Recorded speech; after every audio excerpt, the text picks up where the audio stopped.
તો ગાંધીનગર નાગરિક સમિતિના ઉપક્રમે તિરંગા યાત્રાનું આયોજન ગૃહ રાજ્યમંત્રી હર્ષ સંઘવીએ તિરંગા યાત્રાને પ્રસ્થાન કરાવી હતી। સેક્ટર 21 થી શરૂ કરી પંચદેવ મહાદેવ મંદિર ખાતે આ તિરંગા યાત્રા પૂર્ણ કરવામાં આવી। મેયર મીરા પટેલ, ધારાસભ્ય રીટા પટેલ પણ હાજર રહ્યા હતા। લોકો બહોળી સંખ્યામાં તિરંગા યાત્રામાં જોડાયા હતા।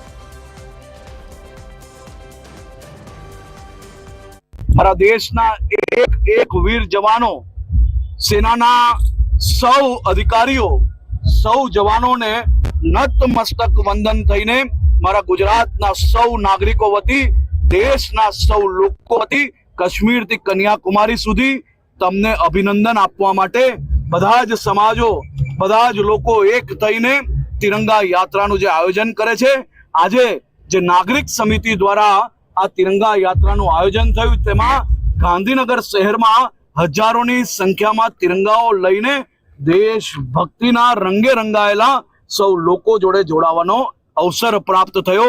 ગુજરાતના બી ખૂણે ખૂણે આ તિરંગા યાત્રાઓ ચાલી રહી છે।